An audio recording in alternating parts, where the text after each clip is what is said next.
જો તમારે હવે ક્યારેય દ્વારકા આવવાનું થાય ને તો વિશ્રામ માટે એક મસ્ત જગ્યા ગોતી છે.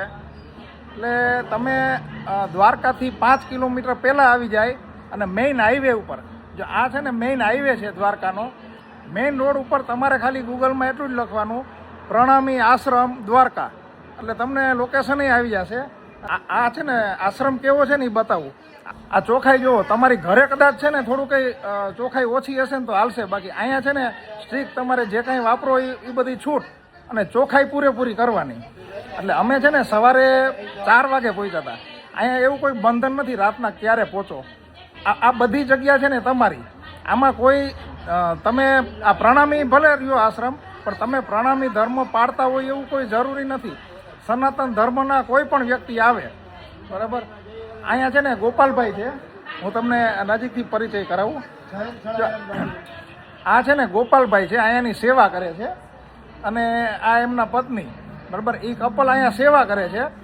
અને આ જગ્યા છે ને એ તમારે ગમે ત્યારે આવો એટલે આ આશ્રમની લોબી છે, અહીંયા અંદર રસોડું છે, કિચન છે, આ એક મંદિર છે, મંદિરમાં સેવા પૂજા કરે. જો આ મંદિર છે, અહીંયા કિચન છે, અહીંયા રૂમ છે, અને આ લોબી છે. અહીંયા ગોદડા ગાડલા અને આ બધી સગવડ રાખી છે. તમે આવો, આરામ કરવો હોય તો આરામ કરો, અને એમાં કોઈ ચાર્જય નથી. તમારે એવું નથી કે અહીંયા એક દી રોકાણા એટલે કોઈ ચાર્જ દેવો. હા, તમારે તમારી સ્વેચ્છાએ કંઈ લખાવવું હોય, દેવું હોય તો એની છૂટ છે.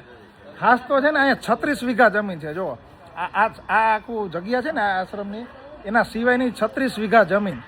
અને અહીંયા ચૂલો, અહીંયા ઈંટાનો ચૂલો છે દેશી. તમે અહીંયા આવીને હાથે રસોઈ બનાવો તોય વાંધો નહીં, ચૂલે બનાવવી હોય તોય. અહીંયા ગેસને એની સગવડ રાખી છે. તમે ગેસમાં રસોઈ બનાવો તોય ભલે. અને તમે કોઈ એવું હોય કે મારે તો વીઆઈપી ફેસિલિટી જોઈ છે તો ઉપર 3 રૂમ એસી રાખ્યા છે, બરાબર. તમારે વીઆઈપી ફેસિલિટી જોતી હોય તો એ મળે છે, અને તમારે હાવ ફ્રી ફેસિલિટી જોતી હોય તો એ મળે છે. અને કોઈ ટાઈમની લિમિટ નહીં. ગમે ત્યારે રાતના 2 વાગે આવ્યા હોય, જેમાં ડેલો છે ને એના ડેલા ઉપર ગોપાલભાઈ એનો નંબર લખેલો રાખ્યો છે.